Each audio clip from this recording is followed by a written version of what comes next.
tompoko lasy tompoko avy ankafaliana indray no iarabanantsika rehetra tsy misaraka aminay eto amin'ny Real TV Madagasikara ho amin'ny ity alina ity no manasantsika rehetra ihany koa hanaraka ny fandarana l'invité du jour hatramin'ny farany araka ny nafatarana anao tao anatin'ny fambalanamba vao teo vahintsika ho amin'ny ity sabotsy alina ity Andriamatoa Soloely Charles Hilaire izy moa dia fantatsika komity fobe ny MFM azy izy raha teo ihany koa dia consultant d'entreprise miarabanao tompoko ary manasanao androso atao anaty efitrano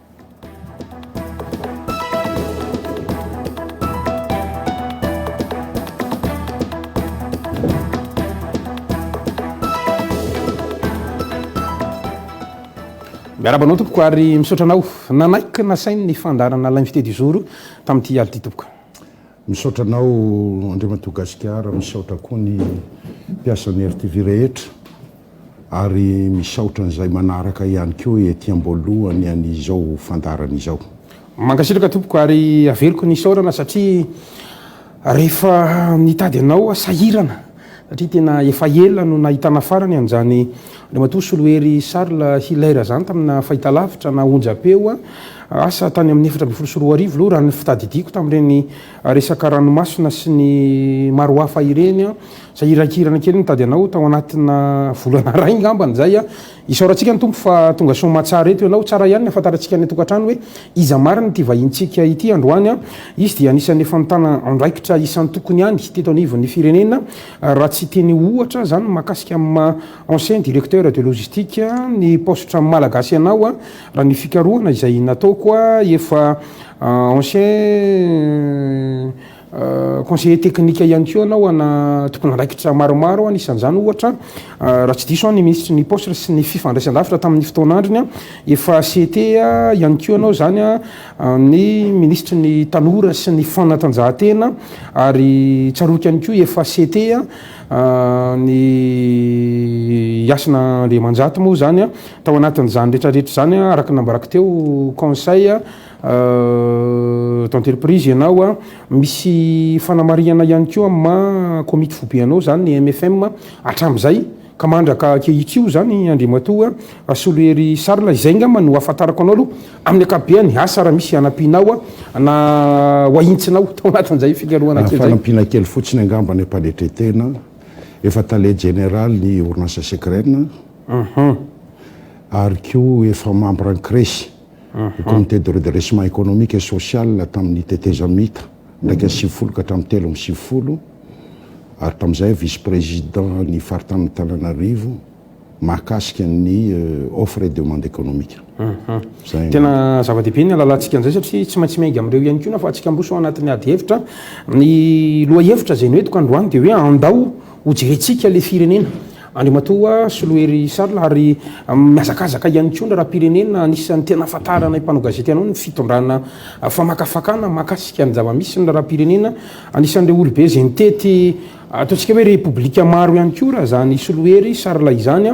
rehefa tena matsiaro anefa ny mpanao gazety teo amin'ny raha politika dia ny tena atserovaka anao fon'ny tetezamita nokafako ny ady hevitra raha sitrakao dia nisy an'ireny karazana izay fisamborana anao sy ny andefomandronao fony tetezamita ary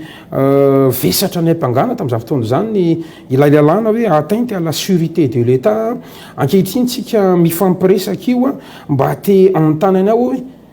manao ahoana ny fifandraisanao sy ny filo antetezamita tamin'ny fotoanandro zay filo mpanjakana filohan'ny repoblika amintsika mifampiresaka zao efa milamina ve Andriamatoa Soloely mivady tsika mifampiresaka io ia misaotra anao no resaka an'izay resaka izay zany moa tantara lalovan'ny mpanao politika zany tiako mariana fotsiny aty alohany amaliko ny teninao za 12 taona dia nananao safidy hoe zanao politika nyresaka tamin'ny raika io ary dia nianatra nanantonantoko politika nandeha tamin'ny AKFM jery mpiara-mianatra tamiko tamin'izany nianatra tany amin'ny lycée Antsirabe classe de secondaire tamin'izay dia tsy dia nahazo azoko na jery keo tany amin'ny Arema tsy azo azoko ihany koa ny vorindro tany amin'ny AKFM ndre mandeha tamin'ny Arema dia tamin'ilay namako nitondra hoe tsy metimety amiko io dia nisy mpiara-mianatra amiko ray indray mampikay même tamin'izany fotoana zany ndao mba hitoko any aminay ianao dia netony tany dia tamana ovaliko le resaka hoe tetezamita tsara ho mariana za any amin'ny rond-point na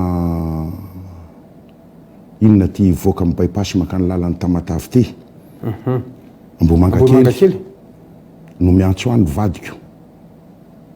manamboatra radiateurna automobile no miantso any vadiko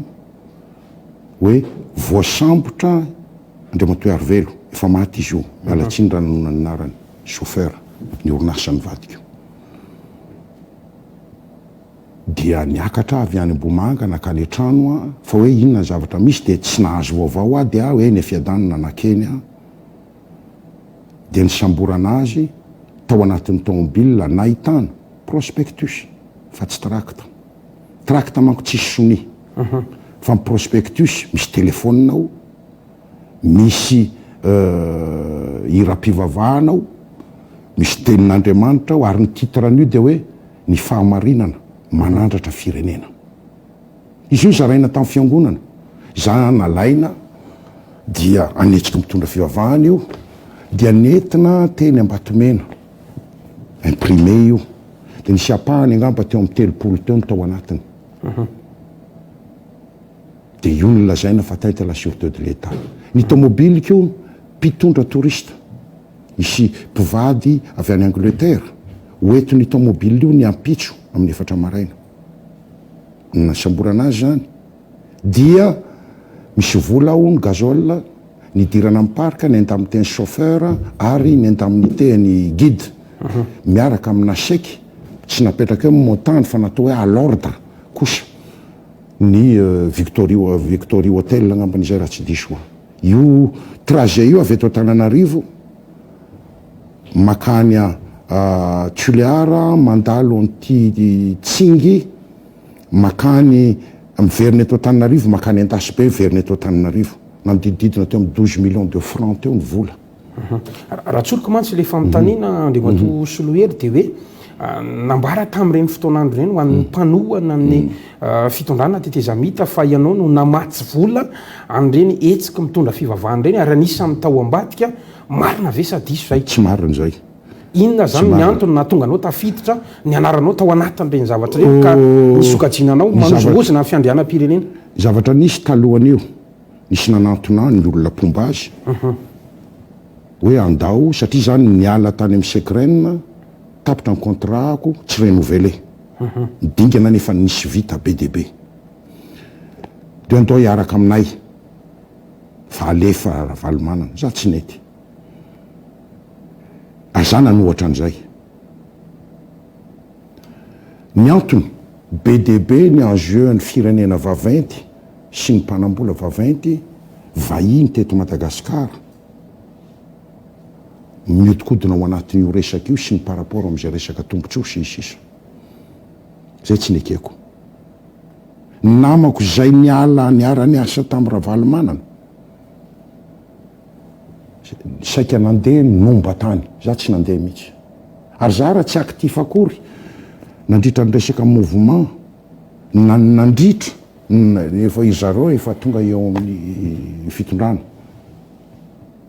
fa nisy etsika teny Analakely teny akaikaiky ny gara teny ny maraina ny tomobiliko mipetraka ety akaiky ny etony chauffeur ety akaiky ny miditra amin'ny totobatina tanina renina leo Analakely mbola parking tam'izay dia hoe zany mpamatsy vola azy satria nahitana ny vola 12 millions sy ny chèque io lazaina fa chèque en blanc nefa misy à l'ordre de or ny chèque rehefa mitondra touriste ianao tsy oferanao ange ny touriste hoe zao ihany no azonao haniny fa za raha izy consommé be dia be dia rehefa azo iny dia ampidirina soratana eo amin'le chèque amin'izay ny montant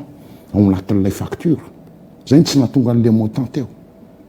dia lazaina fa hoe signé chèque en blanc fahatelo misy namana mpiara-manora ly tamin'izany miteny tamiko hoe ela mitandrema fa la zany no mpamoromoro miaramila somary gaga ihany any namako aloha be da be ny miaramila satria zany tamin'iza classe de seconde mipetraka rery teo amin'ny vélodrome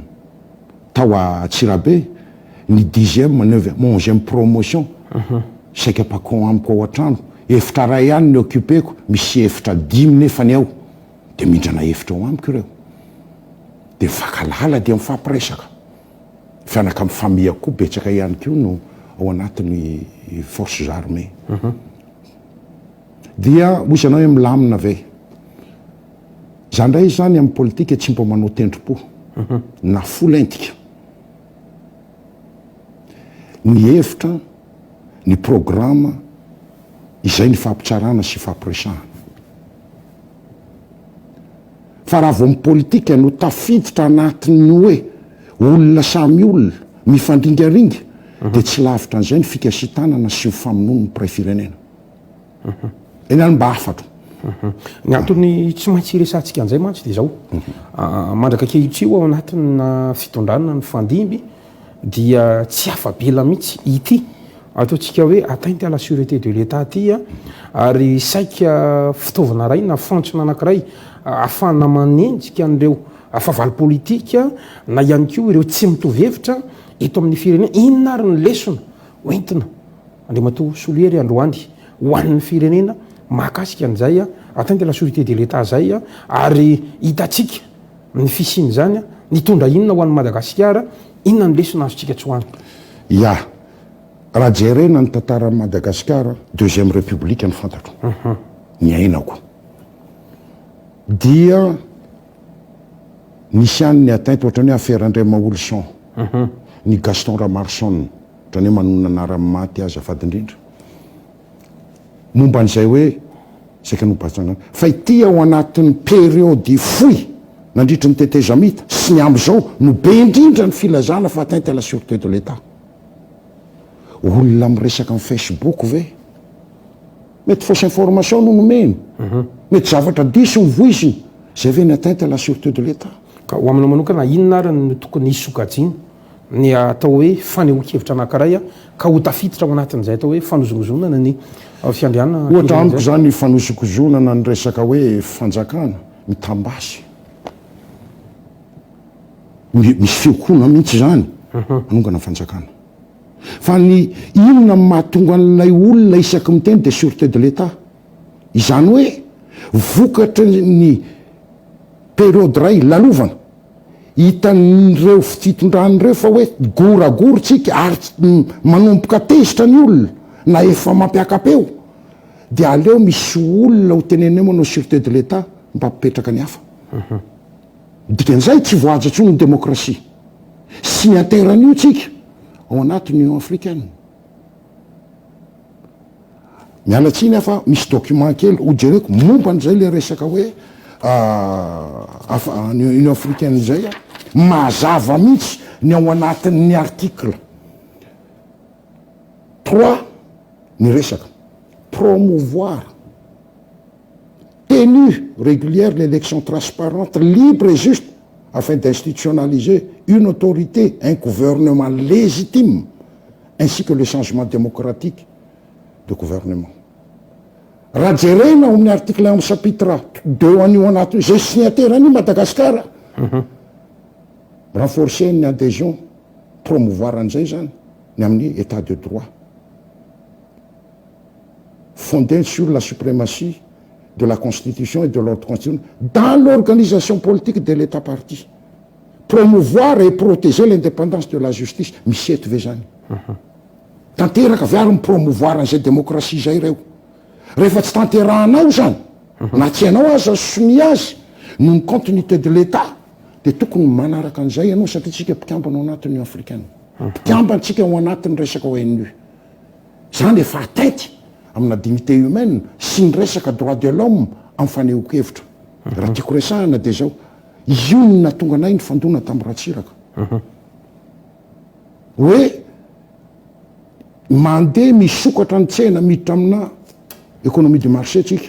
lany andro ty le FNDR ty satria ny FNDR izay tsy manaraka ny révolution dia tsy mahazo manao politika fa ny ao anatin'ny FNDR ihany Front National dia mivokatra zay resaka zay raha misokatra ny resaka marché donc isy vola zany hiditra na ivoaka amin'ny fandrarana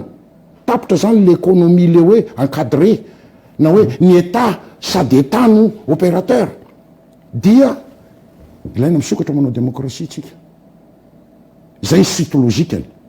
zay samy mana ny andikany an'le démocratie sy ny fandraisany an'le démocratie eo sy ny manko fitondrana misy an'le démocratie ihany koa. populaire mety misy koa ny démocratie hoe na parti unique ny azy any eo manko ny tiako hidirana mahatonga gasikara nahita ny hoe démocratie sala amin'ny ahoana no mety amin'le Madagasikara satria ny ety any Frantsa ve ety eto amintsika inona ny tsika démocratie nanana mety soa amintsika? atoavitsika azo atao ny andiniana ny sotoavina malagasy hoe ahoana ny ampiarahana an'izay raiketina ho lalàna fa ty tsisy encadrement tsy misy na ny fampianarana ny lahampinireny akory atranitsy akoly fa dia napetraka fotsiny ohatrany hoe ampanao politika sy ny manapaiza sy zay te-andalina azy na mamaky azy fotsiny azy zava-dosa dia ty itsika miresaka démocratie ao anatin'ny constitution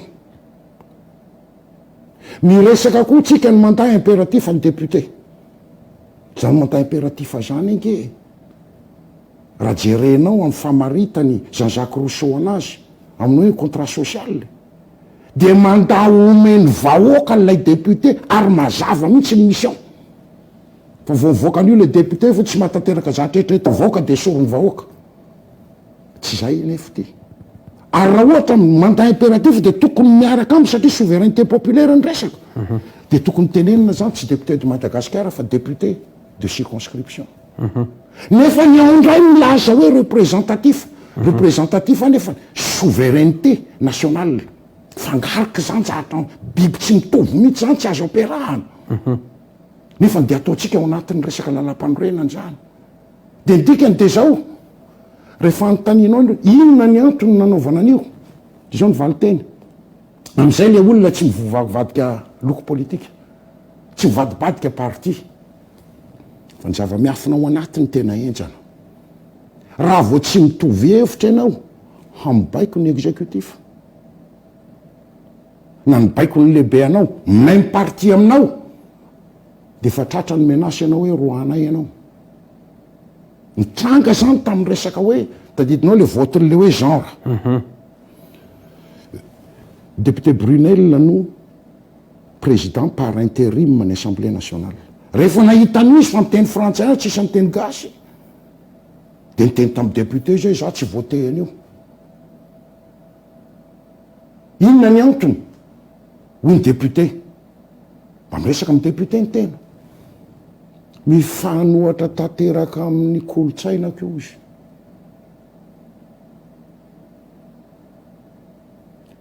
menasy be da be ny azo nateraka izay ianao anga nohatra président ianao anga hanoratra ny hanonga-panjakana anga ianao hoy ny pray groupe parlementaire amy sy mipray antoko aminy dikan'izay zany raha izay ny resaka dia zao ny andehanany saika maninona misy lalàna angeto momba ny violina misy lalàna eto ange ny momba ny fanompany maninona nefa mbola sila rezara le lalàna an'io izany hoe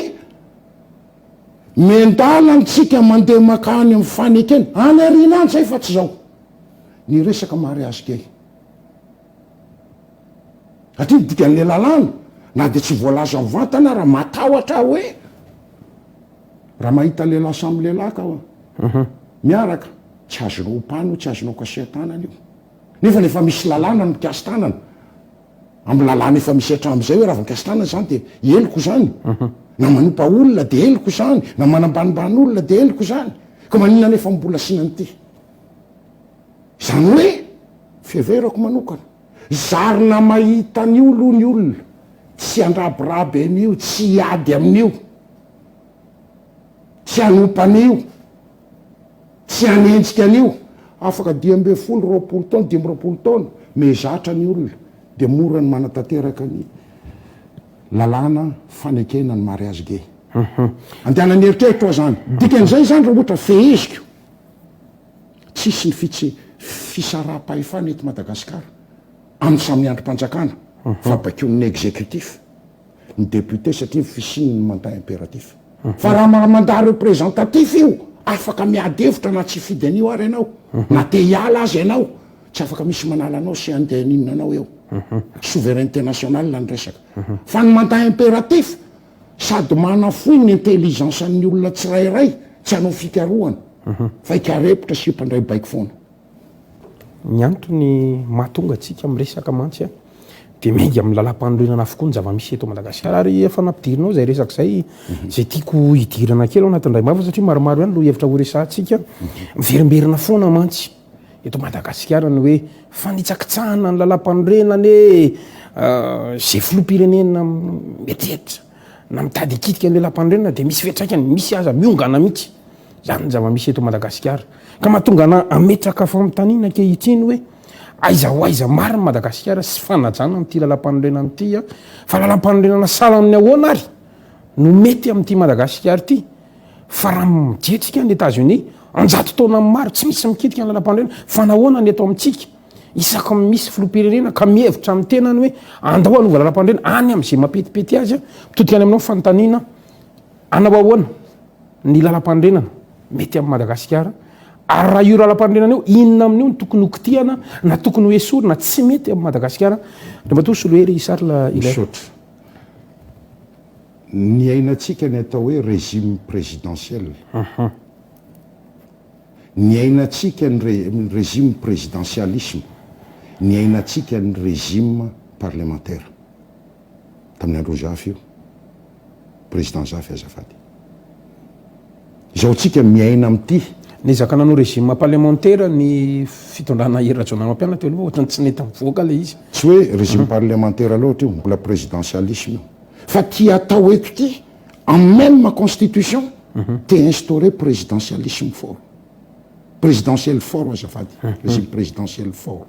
meko ohatra ianao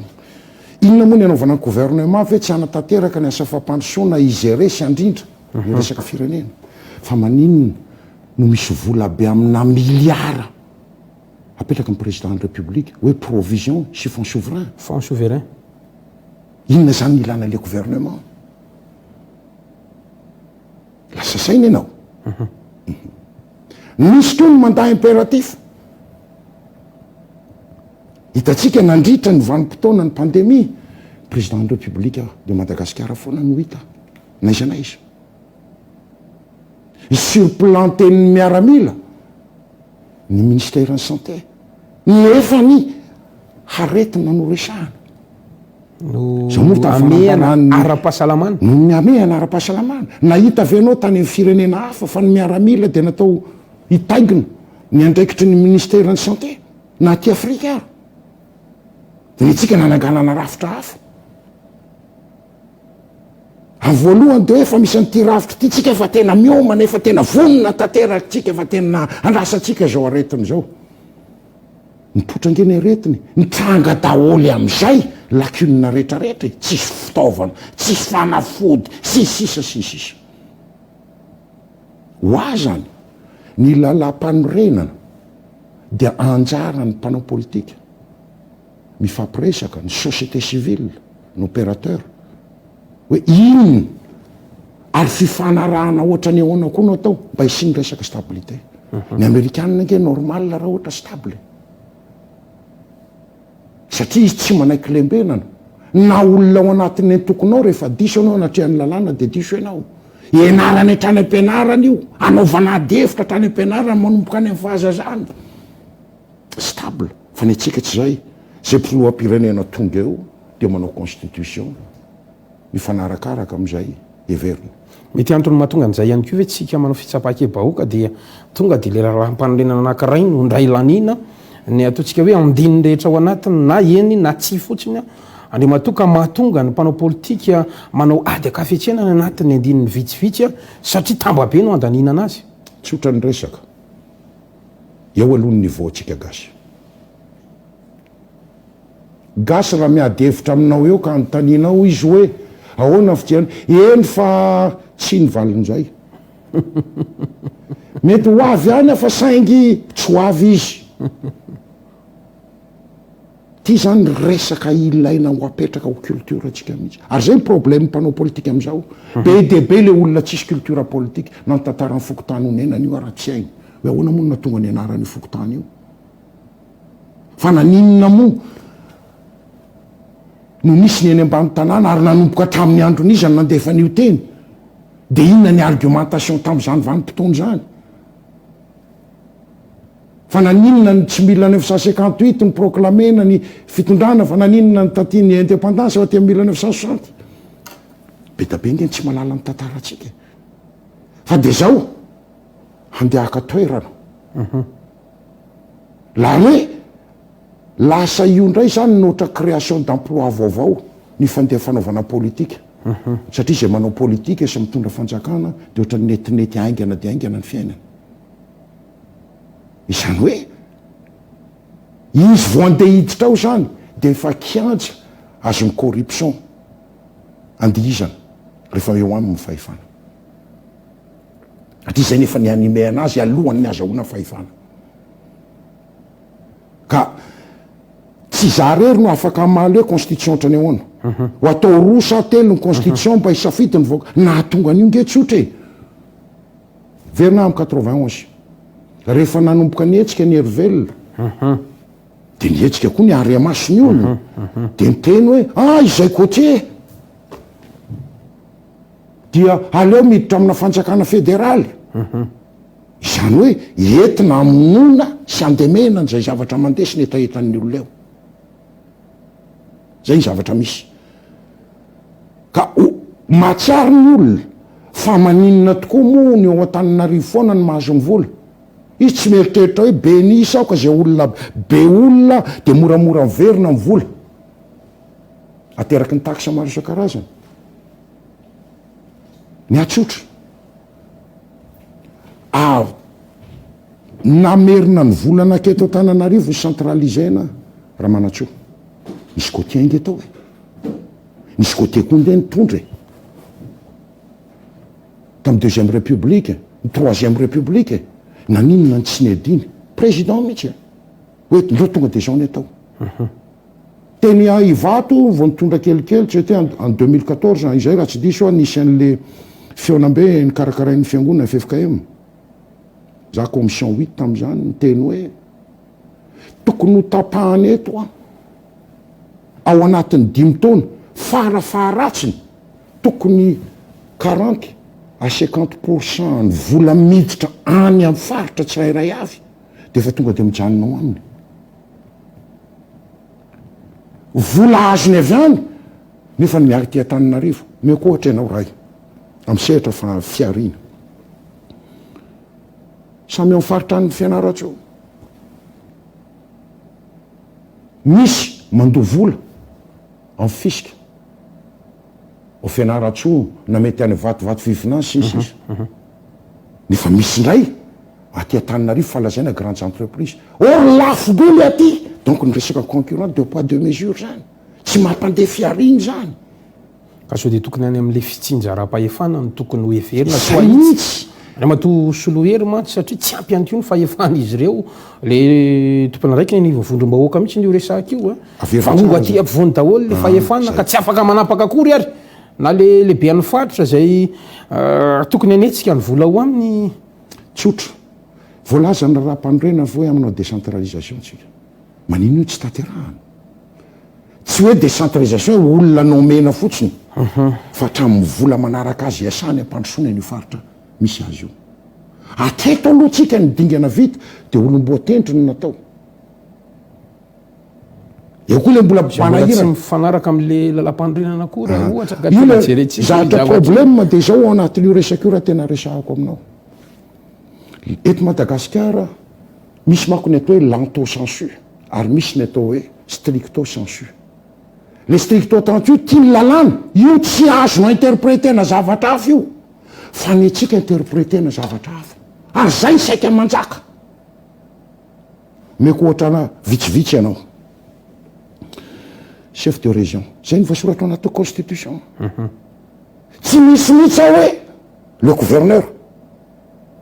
dia mangataka ny fitondrana hoe atao ny gouverneur nikeny ny asese fa hoe tsy miova le asa ataony fa ny anarana fotsy miova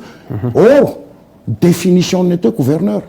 c'est chef de région tena fanipaka atsimo sevaratra zay sao dia lato sensu zay raha-pitsoary midongy na ataontsika ihany keo izy ny assemblée nationale na ny amin'ny gouvernement hoe andao koa ny président de république atsika tsy atsonatsona hoe président de la république fa atao hoe l'empereur de la république de anaiky an'izany ve tsika ko lazaina fa ny asan'ny président ihany ny ataony zay zao de fa lato censure zay ary tena miala amin'ny hevitra fototra ohatra koa am'izay fotoana zay mitodika any amin'ny fitsarana avy momba ny lalam-panorenana oe zay izy manana rôle angamba am'izay manany hoe tena manana azy fa zay zany aloha zavatra hita faharoa mahakasika ny resaka lato censure ihany nandeha araky ny article 13 ny lalam-pandroena momba ny présomption d'innocence io zany hoe ny olona tsy azonao gadrana raha tsy efa voaheloko mihitsy sazina any amin'ny assise rehefa tena fitsarana fa tsy ao niveau amin'ny parquet vakiko mba tsy ampiovany heviny everina tony tsy manatsiny ny voapanga sy ny voaroro rehetra mandrapy sy ny didim-pitsarana raikitra manameloko azy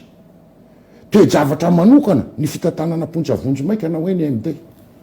la détention préventive est une exception zavatra nitranga tany farafangana nefa tam'le olona nisy voatifotra nangalatra koa tonga de niditra MD efa taona tsy voatsara maty any izy fa tsy voatsara misy olona nefa ny any amin'ny faritany vaza nanolana le fatin'le olona alaina sary eo fa ny vazam-panolana tsy alaina sary nefa mbola présomption d'innocence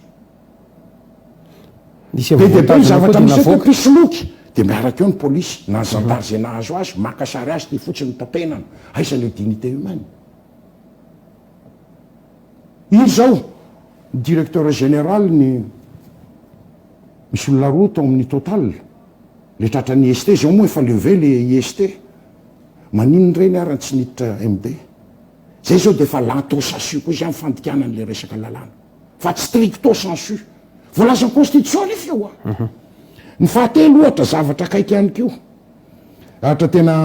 manahirana no mieritreritra azy mbola resaka ino ty le lato censure ihany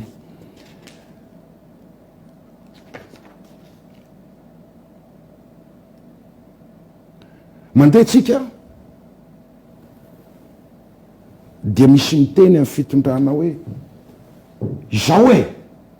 ohatra zao le tsika le hoe intérêt général ny teny ny filoham-pirenena miampanaovina intérêt général zay tsy manao arivafo jerenao anefa amin'ny site gouvernemental tsisy lalàna mivoaka an'izany police sy gendarme tonga de manantanteraka ilegalina nke zany zany hoe raha vao my président de république zany miteny nefa tsisy ny lalàna andriamanjaka anke zany oatsika république de Madagascar itsika ame anara-pahasalamana fa tsy état de siège na loi martiale de tonga dia alefa fotsiny afatotra eo am'le hoe ame anara-pahasalamana fa zay miteny de voasazy fanarpanarana an'le manao kasibosy hoe tsy mahazo miteny keo fa tapenao ny vava fa le fampiarana angamba no andrasantsika hoe tsy misy an'le ohatra koa zao nisy lalàna ny voatentsika mahakasika ny resaka marché public na marché public appel d'offre restreinte na mahakasika ihany keo ny degré à gré tsisy lalàna voaka akory tsisy publication akory tonga de attribuena le resaka marché le lalàna voahitsakao ame anara-pahasalamanatsika mety ve zany lasa de nidinisaingeny misy ny zavatra nandehibe zay lasa any amin'ny bianco ohatra atao amin'ny ministère ny intérieur iny lato censure daholo ake zany hoe misy zavatra mitranga de afatopatotra fotsiny eo fa misy lalàna tokony mipetraka mazava tsara fa ny tenin'Andriamanjaka no miteny hoe Jordan tonga de manao daholo ny rehetrarehetra na tsy zavatra voasoratra amin'ny lalàna reo ohatra raha ihany keo resaka lato censure raha ny kabary ny filoham-pirenena tamin'ny voalohany hoe tsy misy mahazo manao chômage technique ny entreprise mandroaka ampiasa de zao ara ray latao sasy io tsy voaja ny lalàna mahakasika ny asa ka ny olana tsisy décret mivoaka ka rehefa mangataka le mpiasa hoe ho ny flo ka fahita lavitra fa tsy anina na hoe izay marefo dia tsy miasa aizany lalàna hoy le tompon'le orinasa tsisy lalàna zava-doza koa ty veritsika raha le mpiasa ary teny am'le tompon'ny orinasa iasany zay zany tsy tapaka karama satria tsisy ny chômage technique ny vola nefa tsisy mito zany hoe fampedina fotsiny mpiasa sy ny mpampiasa fotsiny zao any ny atsipy le zavatra fa tsisy zavatra proposé na avy aty amin'ny état nisy any tamin'ny 23 mars 2020 ny arahana tamin'ny crème niarany vory tao niaraka amin'ny ministère ny finance fa ity ny zavatra tsy rehefa natao io resaka tao io de zao ny zavatra nitranga azafady kely nampomedao fa tsy maninaka natao tao le zavatra de ny fanaraka de ny fanarahana farany de hoe aleo isika anao fanarahana ara de avoaka décret io rehefa navoaka rehefa vita le resaka fanarahana tsisy akory ny décret mivoaka ilay ho fanjakana milaza fa hoe anome vola ny entreprise ahafahany miatrika n'ilay karaha mampiasa sisy de natsona indray tatyariny perem nanao fanambarana hoe avory daholo amoro mpandraraha izy ok tonga mifohatra raha fa tsy mivavainty fa naizany nakaiza ny TPE nakaiza le entreprise tena kely nakaiza reo olona vao miantsehatra tsy natsona reo tanora vao miantsehatra amin'ny fandrarahana naninona ny tantsaha tsy natsona teo nefany ny secteur informel le eto amitsika navoaka nisy taty 46% ny pibo ary 94% ao anatin'ny pibo io ny tatsaha mitondra ny pibo io anaty mandrafitra an'io 46% io tatsaha nefa ny tsy natsona de manontany tena ihany ny tena ao anatin'le izy hoe firenena ohatrany ahoana fa naninona ny olona soa fianatra naninony tsika tsy mbola natsangana voalaza ny constitution koa io ny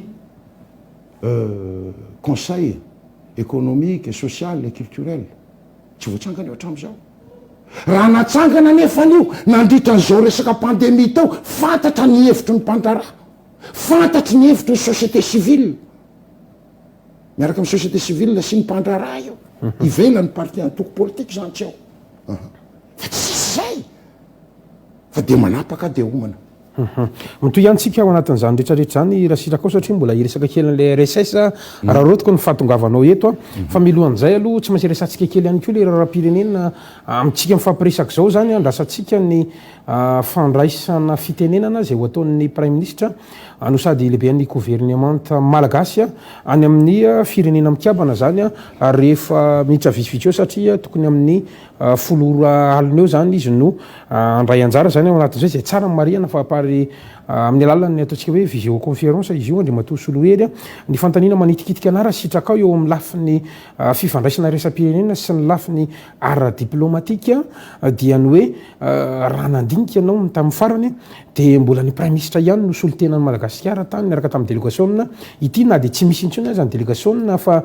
eto atoerana ihany de mbola ny prime ministre ihany koa no mitondra an'izay kabary zay fa nahoana ny tsy ny filoha-pirenena inona no mety andikanany zany eo amin'ny lafiny fifandraisana iresa-pirenena sy ny lafiny ara-diplomatika ho atsika eto Madagasikara raha ny fahitanao azy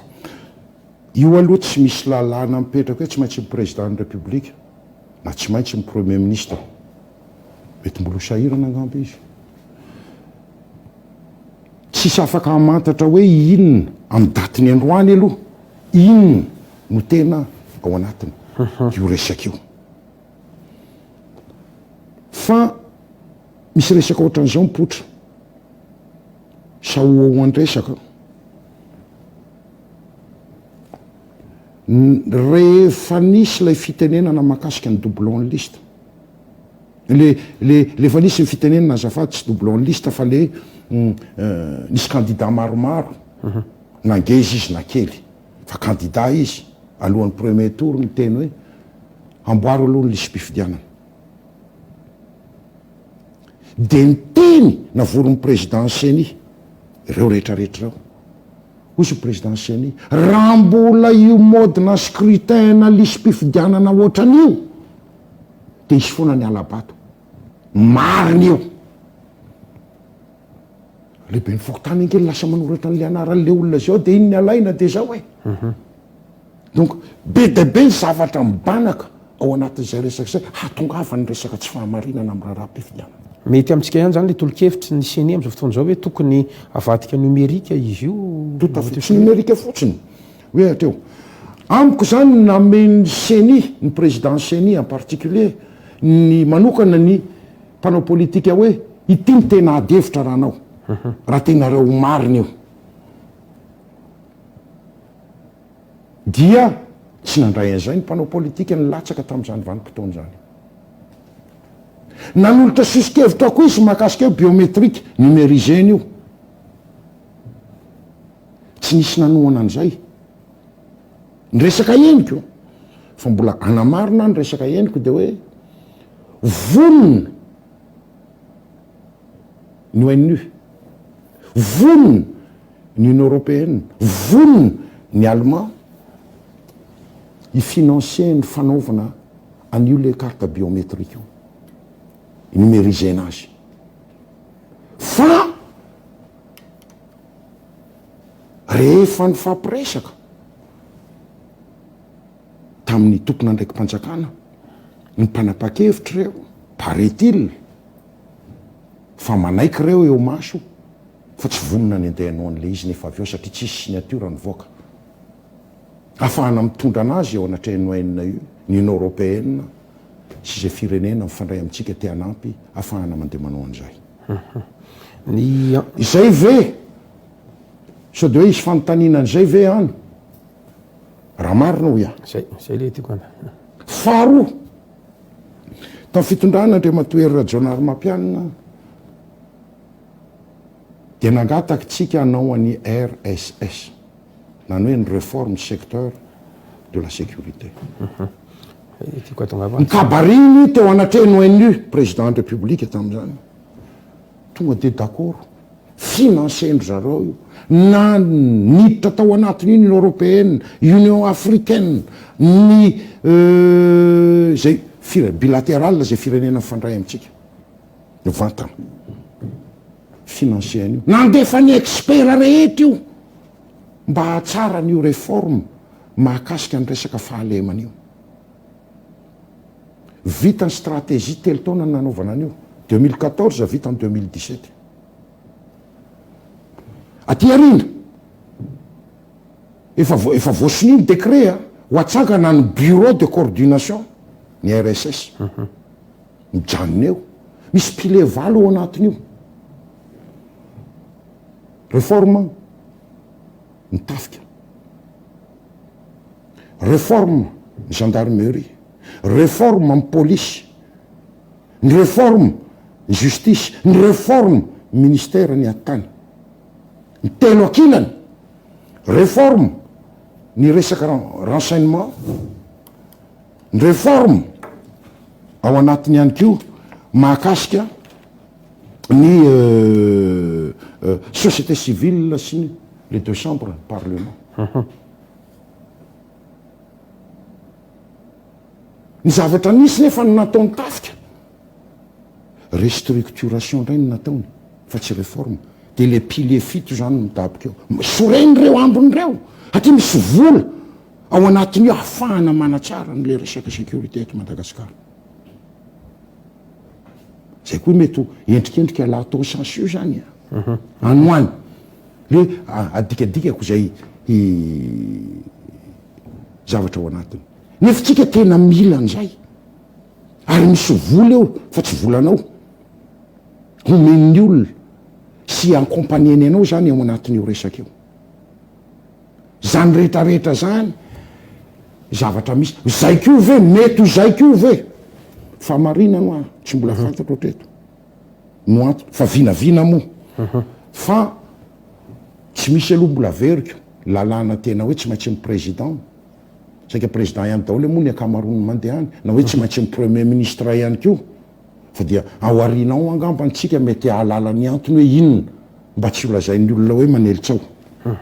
Fandraiky amin'izay mantsy zay ny antony nametrahako an'iny fanontaniana iny fa asa raha hitanao nisy fotoana ny Africain Intelligence namoaka vaovao mantsy mahakasika na firenena enina dia rehefa nijery moa za hitako tao ny anaran'i Madagasikara izay nanao karazana fifanarahana reo firenena enina avy aty Afrika zany ny amin'ny ataontsika metrahana reny karazana tobim-pamaharana reny zany raha dikatsika amin'ny fiteny malagasy raha tsolika le fanontaniana dia hoe inona no mety andikany azy io amina fifandraisana iraisam-pirenena ary Madagasikara manokana tafiditra ao anatin'le izy inona no mety ho fetraikany zany ihany ko amin'le vahoaka malagasy satria hita ohatra ny tsy retsaika zany zavatra rehetrarehetra zany Andriamatoa Soloery sara deja be zany satria efa miresaka géopolitique géostratégique géo inty énergétique ihany keo anatiny malalitsika fa ny Russia miaraka amin'ny Iran miaraka ihany keo amin'ny Syrie zay mahatonga namanontany ihany ko hoe mety hisy fandraisany amin'ny resaka îles éparses ihany ko ve io le vaovao navoaka ny Africa Intelligence io satria tany ny filoha manko raha tadidinao tamin'ny fotoana io raha izay nidirako avy hatrany dia zao rehefa naka ny Crimée ny Rosianina dia hozy ho frantsay havereno amin'ny Ukrainianina io dia hozy Poutine avereno aloha Madagasikara vao avereno ny îles éparses amin'ny Madagasikara vao miresakitsika nisy fiaonany ny filoha afrikanina tamin'ny filoha Poutine satria ny enjeu an'izao tontolo izao mandra-pahatonga ny 2035 dia ny akora fototra na ny matière première aty Afrika misy an'io dia samy tia mokambola afaka hidirana ao anatin'io daholo ny rehetrarehetra sahala amin'ny sinoa tonga dia directany azy dia izy le manao an'le hoe la route de soie amin'izao fotoana izao îles éparses ninona resaka ninona tsy fitovizakevitra ara-politika tanitsika io pétrole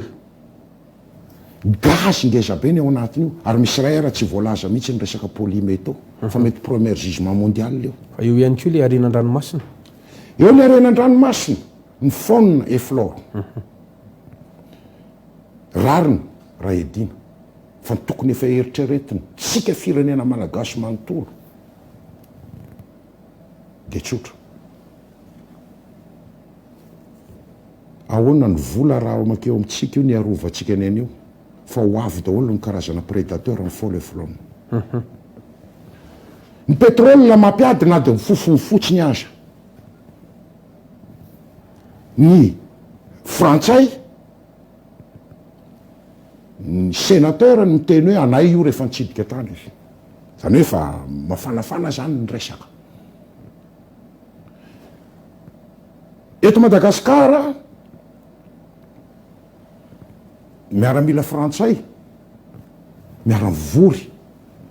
amin'ny miaramila gasy ary hitatsika manao mitondra grade na kanjona gasy mihitsy any zay ngambany tamin'le coopération ifanaovana dia manao réforme ny armée le restructuration ny armée de terre io ho atefa marine hoe momba ny ranomasina zany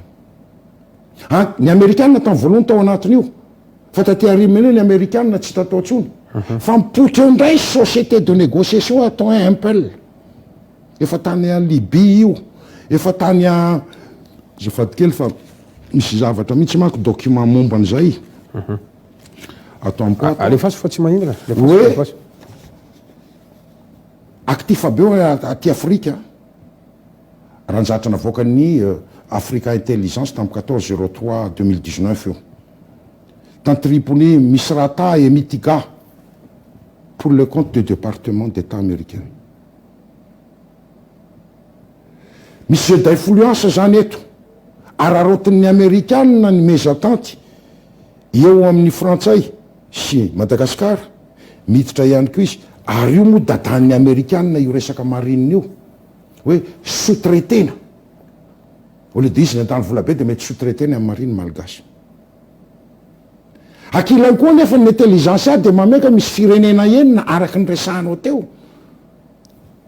totrany hoe nifanaraka sy nifampiresaka tamin'ny rosianina hanangana base militaire eto zany hoe misy 3 grande puissance zany eo de inona no aterak'izay iady trano ngeatsika ny bombe nge raha hipoka samy manana bombe atomika reo nucléaire tsy poka ny Amerika na ny Frantsa fa nefa itsika niady atrano hoe tsy ala amin'ny rosianina ilaina fandiniana lala leo fa tsy mandidy de omana danger miandry atsika io danger miandry atsika io eto Madagasikara koa aza donoina fa 68% ny arkarena eto Madagasikara ngiaka ny arena tsy ny arkarena fa ny arena 68% mizahatra hitatsika ngiaka eo ampelatana gemme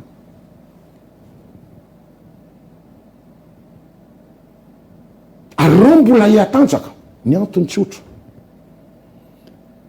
akoatran'ny français de souche misy gasy misy indo-pakistanais nomena nationalité française tsy andresy an'ireo mihitsika raha tsy mieritreritra lalina amin'ny fiarena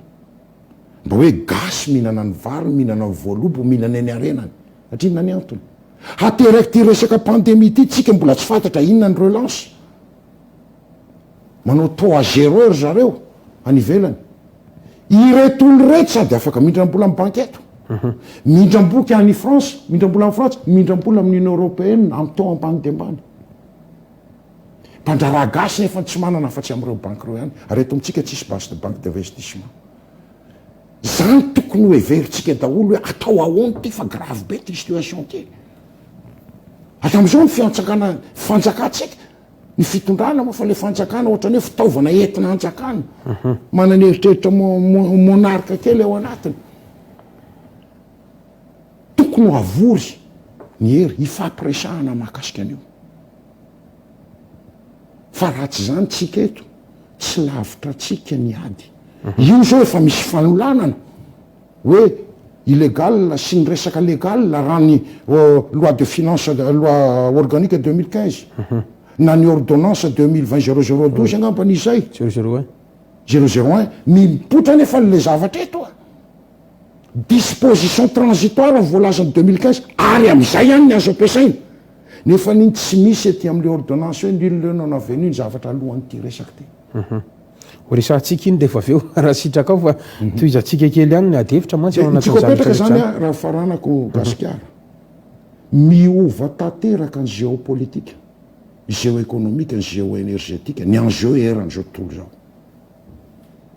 inona ao anatin'io ny ahafahantsika misokatra mitraka hahazo tombotsoa avy ao anatin'izay resaky zay hitombo 1 milliard 800 millions ambonin'izay efa misy zao ny isan'ny mponina am 2030 isy ny problème climatique ary raha hitariko lavidavitra ara de ty rehefa ny resaka sosialina ny voadonany santé pandémie io rava ny asa mitraiky amin'ny sosial zany ny olona nefany miady rery nisy fanampiana ihany teo fa vetivety de tsy hita amin'le resaka fanafody de naleo an'ny olona tsy manao déclaration ntsony ary hoe ah zay tompoko marary ny telefonina any rava koa lay culture gasy letra anao tsy misy avaratra zay tsy maleky alofa mifanampy satria misy an'ilay lalàna napetraka avao hoe nanomboka hatramin'ny tondradrano a tsy maintsy mandalo ary amin'ny catastrophe naturelle na mandalo amin'ny fanjakana ny fanampiana rehetra zay tianao de inona tsony zany ny ilaina an'le ONG sy ny resaka association rava koa zany le kolotsaina sy le sombonany gasy mifanampy mahay mifamonjy nefa ny avery tsy sisy akory zavatra aterak'izay kio de ty rava ihany kio ny resaka commercial rehetra tsisy mivola miditra za nahita tamin'ny gazette Le Monde fa nanao interview anampivaroteny izy 5000 francs 25000 francs zany hoe naneny ampivarotena koa zany midina ny vidin-javatra fa satria tsy miasa ny olona ny commercialina koa ny dina nisy ty ambatovy mampiditra devise be io satria niakatra ambony be ny vidin'ny zavatra vokariny ny recette fiscale atsika zao zay tena mandray anjara itsika nangataka tamin'ny banque mondiale reo hoe tena mba ame eo aide budgétaire zay matoa misy an'izay aide budgétaire zay nge sahirana tsy tafiditra fisika tsy misy fepetra raisina mihitsy hoe ahoana le vola 1040 milliards d'ariary le am'le hoe provision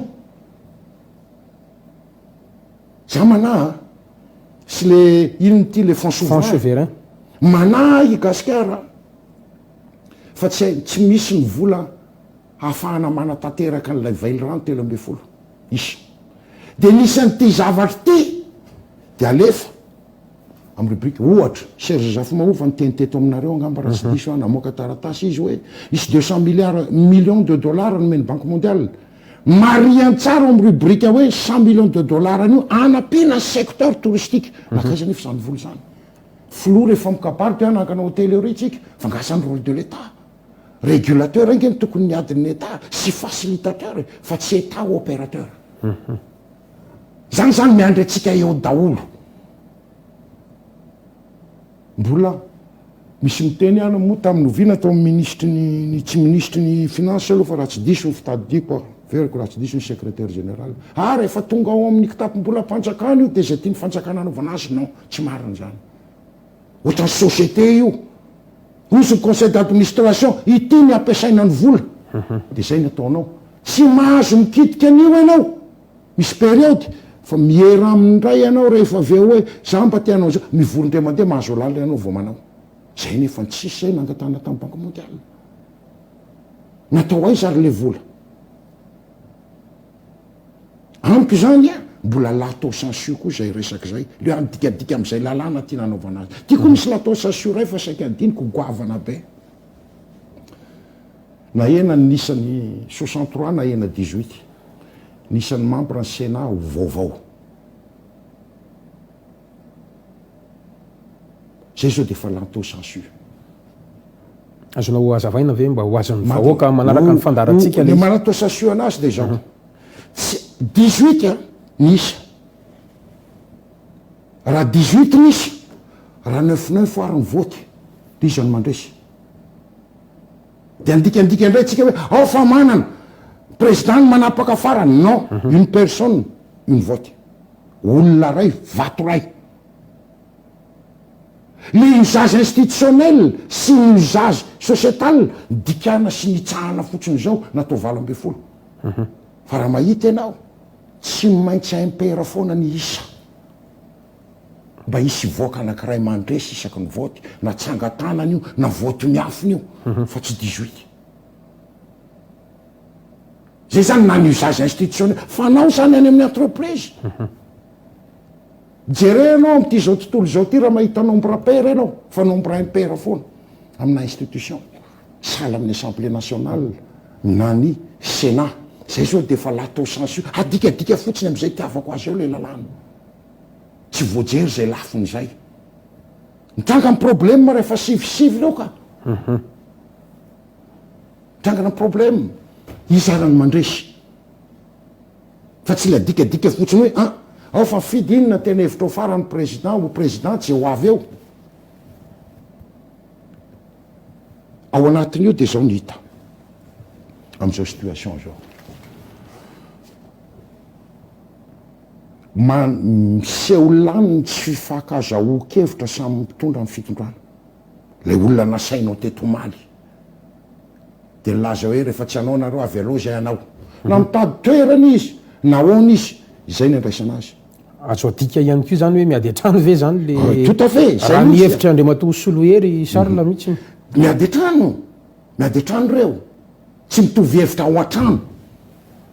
faharoa idéalson teto andriamatoa Olivera Kotovazany président par intérim-ny antoko MFM zay misy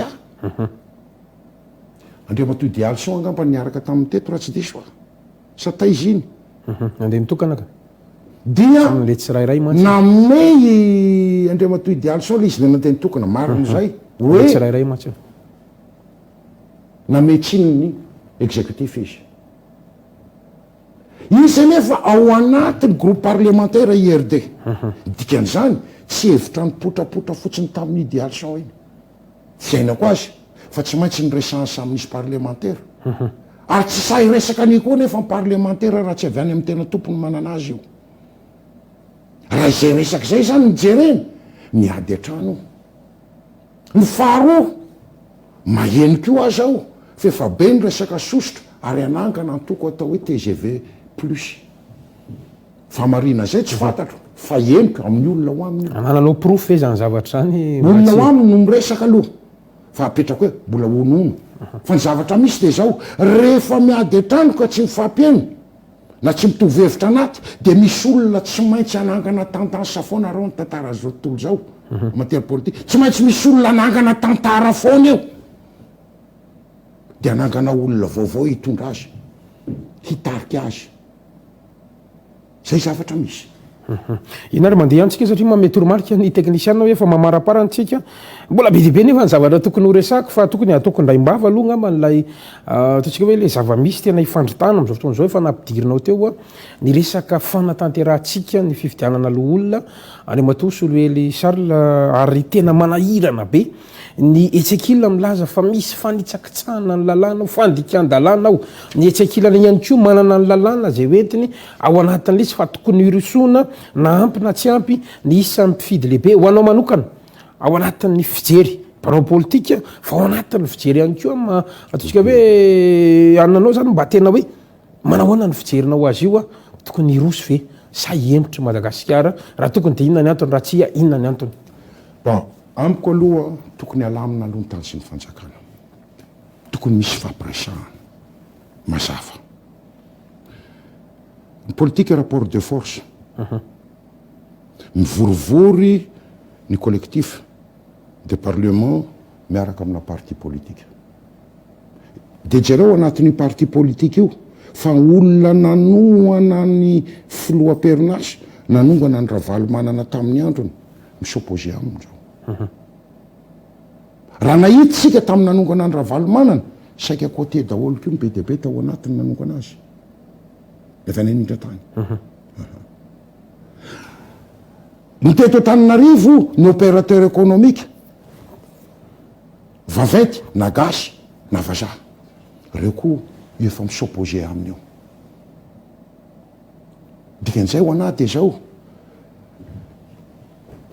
handalo fahasairanana ny firenena enjana be zany hoe zay tsy andray anjara amina resaka fifidianana mety atahorana ve ny crise eo amin'ny androm-panjakana ao anatin'io na ny crise institutionnelle mety zavatra hitrangy zany mety ifandray am'izay ko nge ty resaka atao ny député eto ty ny resaresahako teo hoe raha fandiniako an'ilay zavatra resahana mety zavatra hitranga tsy crise institutionnelle io satria samy ao anatin'ny fitondranao ngeo ny androm-panjakany fa ny resaka rapport de force hitranga mihitsy indrindrindrindra ho anatin'ny fahasairanana zay be debe nefa maneo any tsy fakaistrahana ny fomba ny tantanana ny fiainany anatina confinement be miasa very nefa ny tsisy tolo-kevitra avy amin'ny fitondrana hoe ity zao ny andeha atao fa hoe anto anangana industrie zy afaka 10 taona tsy mamaly ny filan'ny olona zao de zao zany inona ary ny vahaolana hoentiny andriamatoa Soloely ao anatin'le hoe alamino le firenena ary aloha andao andaman'le firenena zao foana ny tadidio rehefa afaka manome ohatra ve zany ianao anatin'le izy rehefa ny firenena ny tapaka ny fampiresahana ka samy tsisy miaino fa samy ziriziry amin'ny heviny de tsisy lalana andehanana afa-tsy ny fifandonana sisa zay ny dialogue amiko zany manao olo-kendry miantso ny fitondram-panjakana fa izy ny tompony hoe andao hiresaka atao any ty nation ty fa tsika vo niala avy atao anatiny ty fahasairanany ty andao hiresaka inona ny azo atao raha amiko raha no fifidianana taterao daholo zahatra voalaza lalam-pandroenana alefasy aloha ny fivoriana conseil régionaux fidy gouverneur io alefasy koa ny fifidianana conseil provinciaux sy feno izy am'izay fotoana zay ataovy mazava am'izay ny règle de jeu mitaky ny ary hoe amboaro ny lisy mpifidianana io aloha na grands électeurs ary no fidy eto de ozy izy isa moa ny olona tsy tiany marina fa matoa ianao tsy tiany marina hanaovana ny tena hoe mba hialana amina resaka alatra mba lasalasa fisainana ihany le izy mangataka hatrany amin'ny fandravana n'le voamera mihitsy ny ngela fanambarana zay hoentin'reto vondron'ny mpanorama reto andriamatoa raha ny zavatra hitako aloha ny amin'ny fanambaran'ireo omaly dia mazava be ny ataony tsy anaiky izy ary mila manao ankety izy mahakasika an'le doublon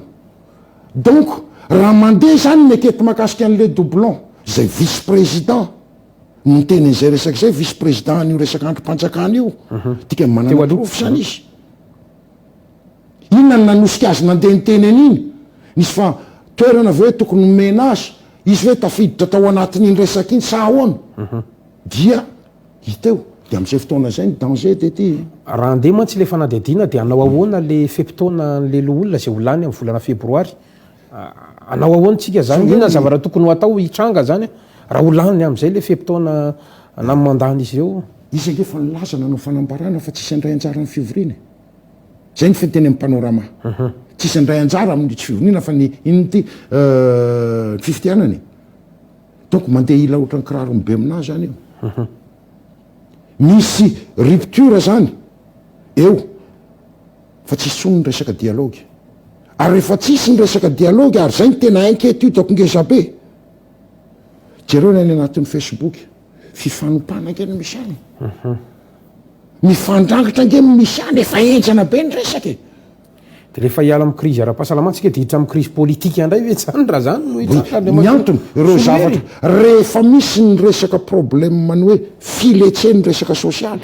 de misy fetraikany any amin'ny culture zay misy fetraikany ara-barotra zay finance zay ary misy fetraikany any amin'ny fitondrana tsy soloheriny namoaka ny théorie fa zany ny dynamique sociopolitique zany inona ny zavatra entiny raha misy zavatra mitranga eto amiko ianao miresaka facebook sûreté de l'état mbola lato sasu ihany misy olona eo amiteny anao hoe zao nefa misy olona manompareny akitsy rano tsy fiapitra manjano misy lalàna eto amitsika hoe outrage voie publique sisisy tsy inquiété tsisy ouverture d'information judiciaire akory amiko nefa nylazaina fa hoe ny lalàna tovondrehetra eo anatrehan'ny lalàna manino zay ny tsy miatra ary matsiaro ny tenin'ny Albert Camus hoe quand on aime la justice on est toujours en révolte amiko maika ny tokony fampiresahana zay tsy mety maro ny zavatra tsy tomombana ao anaty lalam-pandroenana rehefa vita ny tenerana amin'ny fampiresahana hoe andao ty ovana fa tsy mety firenena ny jerena fa tsy hoe iza hipetraka aritra eto amin'ny pouvoir zay firenena ny jerena de tokony miroso amin'ny fampiresahana raha mitoetra ao anatina fahendrena na raha renge ny mahazo amin'ny mandelahy nigadra 7 taona efa misy mandelahy ny fahendrena de efa teto amitsika teto reto efa tsika tsy androka azy fa roa irahana amin'ny tantanarany firenena nanohatra azy nge ny ANC nanohatra azy ny ANC ny izy tia ny anarany ty firenena anankiray ny isan'ny Mugabe Zimbabwe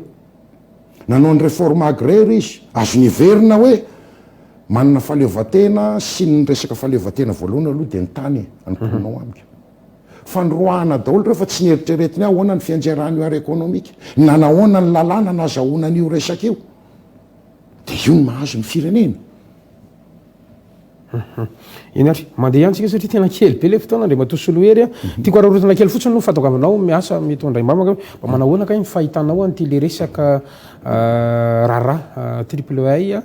zay everina moa fa hoe an'Andriamatoa Marc Ravalomanana zay filoham-pirenena teo aloha azo adika amina resaka politika ve izy io sa tena resaka fampiarana ny lalàna amina tsy fandoava-ketra tokoa satria raha maheno ny feo any Andriamatoa Marc Ravalomanana aloha dia maheno hoe avereno amiko aloha ny etako zay nyrobainareo tamin'ny fotoan'androny sy roa arivo aitsakila indray ny fanjakana amiteny hoe fanga ny resaka fandrobana no ijerentsika eto fa ny tale général ny famoriketra no mitondra amin'ny fanamariana fa tsy nandoa hoe zany rehetrarehetra zany ny sahondresaka ho anao manokana resaka politika ave io sa inona ny fijerinao azy io sady politika io ny personnel ny ainako azy voalohany rehefa resy Ravalomanana atao zay tsy potrano satria fantatra fa ny verina indray ny heriny tao anatin'ny tetezamita izy nandositra tany Afrique du Sud dia natao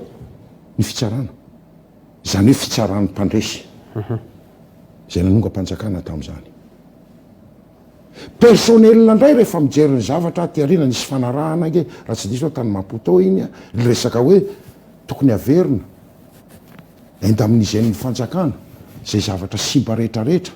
na ny Ravalomanana na ny olona may tena be oririka sy zay voaroba ny fananana ahoana moa ny fomba ahafahanao mandohany letra tena io marina ve le resaka sifra satria fitsarany mpanjresy ahoana moa ny ahafahany andehanao an'io nefa nisy tsy avelanao isokatra fananany rehetra teo voaroba fa raha za teo amin'ny toeran'ny fanjakana dia tsotra ny nataoko za mila gasy mipotra za mila asa teraka nefa ny tafaverina ny volako nanondro aho administrateur délégué asiako mitantana an'io afaka makeo ifanarahana ny resaka hoe anarahany Ravalomanana azy fa zao sady zay vola misokatra ny orinasa gasy misy tantsaha miaina ao anatin'io resaka io afaka manondrana ny velany misy emploi teraka dia sady zay vola azoko amin'iny dia tena alaiko ny impôt amin'iny no mbola angalako koa amin'ny impôt halotsy kelikely am'izay chiffre am'izay bénéfice na chiffre d'affaires ateraka eo tsy maty ny orinasa gasy ny création d'emploi misy ny volan'ny fanjakana tafaverina raha zany teo amin'ny toerana manondro administrateur délégué par dia miresaka amin'ny tompony anao administrateur délégué fa ny any hainako izy io avy ao ambadika dia tsotra impossible ny andoavan'ny Ravalomanana à l'état actuel des choses am'izao vanim-potoana zao fa ny dikan'io fa misy olona mety pré angampany ambadimbadika any hividy ny orinasa zay ny makasika an'iny fa tena marana antsika anazy ny resaka fanarenana raha sitraka ao na ny relance ho isika amin'ny fiteny frantsay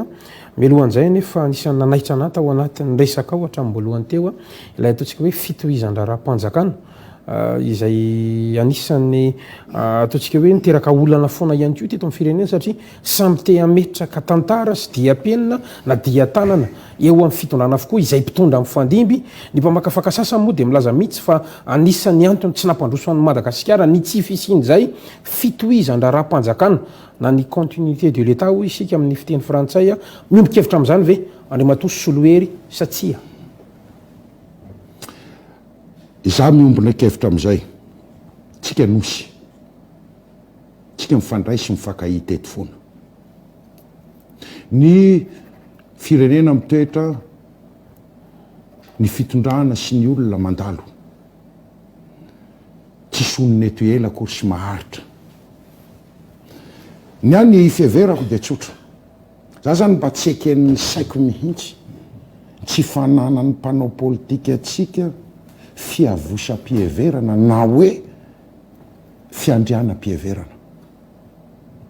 fa diabolisena izay mpitondra teo aloha ohatrany hoe tsy navita ninonino tadidiko miteny ratsirako za nisan'ny tarika mpianatra tamin'izany nanongo anazy actif voatetiko dao l'université io fa ty teny ratsirako ty ny akeko ny président ratsirako azonareo vous pouvez cracher sur ma tombe ozy izy fa tsy azonareo rorana kosa ny zavatra mba vitako teto nisy vitany tao nisy ny tsy vita asandrato izy am'izay zavatra vitany ohatra zay keo tamin'ny Andriamatoa président Hery Rajaonary Mampianina diabolisena teo ohatrany hoe tsisy zavatra vita zavatra vitany eny efa nilokonao amin'ny lokon'ny akanjo politika anao de ohatrany hoe ianao no nanao azy afaka manome ohatra ve anao ohatra ny fafa ohatra ilay resaka laboratoire de lange zao any Tamatavy hananako ty daholo ny zavatra nanaovana négociation ny fanjakana malagasy tamin'ny bailleur de fonds ohatra zao ny resaka pipeline le makany Fort Dauphin tamin'ny andron'ny Rajonary Mampianina no négociena an'io tamin'ny andron'ny Rajonary Mampianina nanomboana sy nanaovana ny azy nefa ny am'izao rehefa miteny no fanjakana de omeko an'izao na rehefa ho vita ny zavatra ohatran'izao tsy tenenina mihitsy le olona ohatran'izay ko ity amin'ny bypass ty volany ny président de la république i Andry Rajoelina nisy nanongotra telo hoe financement nanomboka hatramin'izao le asa ohatran'izay keo iny lalana vita tamin'ny francophonie de hipotra any Ambohidratrimo sy ny namany eny ohatran'izay ihany koa le pont le lava be vita tamin'izany ny nanomboarana teto Antananarivo ny resaka adduction d'eau tonga amin'ny ville de Gaulle avy any aniny ty anarany Joffre sy ny ao Atsioliara tamin'ny andron'ny Rajonary Mampianina négociation ny fetombohan'ny asa fa ny famarana anazy aty eo a Matsiaro fa fianarana ny fiainana ny premier ministre Topokola Pascal Rakotomavo mpanotsaina ny asan'Andriamanjato tamin'io vao nitondra kelikely eo amin'ny 5 na 9 bolana 7 volana eo angamba izy ty fitondran-dratsiraka miverina au pouvoir tamin'izay vanim-potoana zay dia nitokana 120 teo angamba ny trano logement fitana tokana an'io tao Pascal Rakotomavo ny premier ministre zao ny kabariny zaho izy tsy mba ireare izahay am'izao mitondra fa izahay fa ty vola ty ozy izy de azo ary natomboka ny asa tamin'ny fitondrana teo aloha fa noho ny continuité de l'état de zay no nitokana azy satria zay no mitantana ny firenena zay ny ataoko hoe noblesse fa tsy laingana sy tsahanany fotsiny zay zavatra vitan'ny hafa itsika nge rehefa mahita ny zanakitsika dia mahay zany zanako zany omena ny fandokafana sahaza azy izy am'izay dingana vitany kapohany izy rehefa maditra ao anatiny tezerany efa aza manota ozy ny tompo ka izay zavatra rehetrarehetra zay zany tiako zaraina satria sa mana fa zay olona rehetrarehetra tianao politika am'izao fotoana zao de hakatoerana hinanan-draha aiza ny lutte contre la corruption ny engagement-ntsika na tamin'ny accord de Cotonou na tamin'ny Union africaine sy sarta maro isan-karazany ary isaky ny régime mampipotra de misy mpanan-karena vaovao mipotra foana eo amina coopérador d'état tsy kopetraka hoe zay koa ve anisan'ny tsy mahafaly ny opérateur satria hapahan'ny olombitsy eo akaiky ny fitondram-panjakana ny mahazo marché rehetrarehetra tsy mifanaraka amin'ny lalàna de ndeha ho aizy ty firenentsika ty nefa rany raha tsy mitandronytsika de hifamono toerana eto inary andriamatoa Soloery mamarina ny fandarantsika raha misy ny ataontsika hoe fanarenana ny firenena dia inona re no lahara-pahamehana indrindra rehefa nenan'izay vanim-potoana krizy ara-pahasalamana zay tsika ka tokony hojerena farak'izay aingana raha nefitra ao manokana ny atsotra aloha raha ao anatin'ny krizy ara-pahasalamana avorio ny hery de ndao iresaka ny hevitra tsy azo tsaman'olona ny ady vava mibasy vava tsy mamono fa ny ampipotsika ny mamono atsika amiko ny firosoana ny fampiresahana sy ny fahaiza miaino ny zava-dehibe fetim-bo-pahendrena ny fahaizanao miaino ny olona hafa hoe ty tadidiko ny tenin'ny Churchill hoe maharary ozy izy ny kritika ohatrany hoe voalefiny ianao nefa niny ino izy izy ny fitaratra ijerenao ny tenanao raha olo-kendry ianao ijerenao na bingo anao na tsy bingo fa matoa re olo reo miteny misy apahany tsy maintsy marina foanao dikany tsika rehefa kritikeny ety de tsy mazaka nga hainao Andriamanitra rehefa manao ny demokrasia de aza raisina am'izay manavanana anao sy nitiavanao azy fa rehefa iresaka de izy rehetra sisy alatsaka na midesavantage anao io na miterika intérêt anao sy avantage anao io tsy tokony isy atao fa ny démocratie koa nefa de zao tsy fitenitenenana foana misy manko ny olona mitena démocratie de tsy maintsy tena efa nypokaty ny zavatra resany ny démocratie ange ny tena ny ilainanevitry ny olona ny erahana tamin'ny fiaverana parti unique de tsotra mba hivoahana isina qualité d'idée atsarana sy fiavosakevitra entina eo inatry tapitra ny fandaratsika mankasirika anao andre mato solohery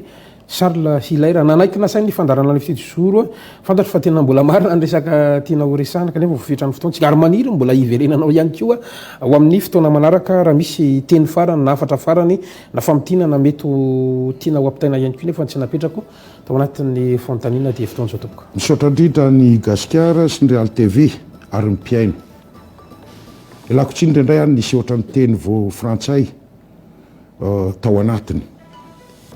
fa za dia manitrikitrika fa tsy lavitra ny resaka mety hifandonana ny gasy raha tsy mitandrina ny faharoa tsy mbola tapitra ny coronavirus raha mijery ny vaovao any velany io miakatra be ndray itsika nefa tsy afaka andeha hiboka satria ny akamaroan'ny olona tsy anasa mitady ny aniko aniny ety ivelany ny amin'ny fisinitsena tsy izay mety aferafera ataon'ny ololeny dikan'izay tandremo vatana atao foana ny fiarovatena aza mieritreritra hoe za matanjaka za marobe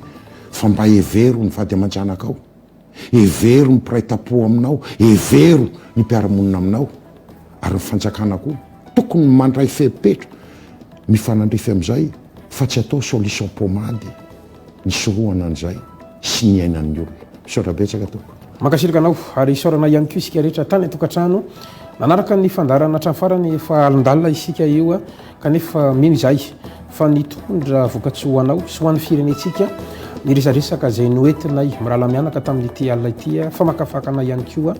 ary manisy no mbola tsy isaranao amin'ny fahitalavitra Real TV fanarana kosa mametraka veloma mandrapona aminao amin'ny alatsinainy indray toboka lasy toka veloma toboka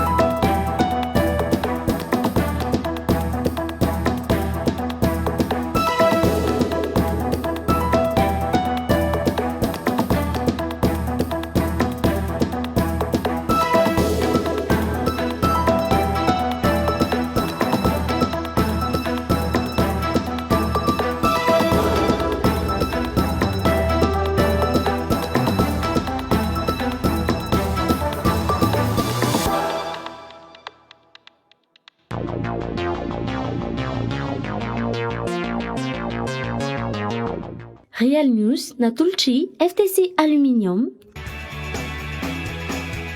FTC, le monde en aluminium. Niaraka tamin'ny Orange. Maraka foana na ao an-trano azy. Stay in. Orange nanolotra anao teo. Si, Cahier Premier Plus. Mpianatra tsy aisaina no mahay zava-baovao isan'andro. Premier Plus, miatsara trano ho an'ny fahombiazanao. Premier Plus,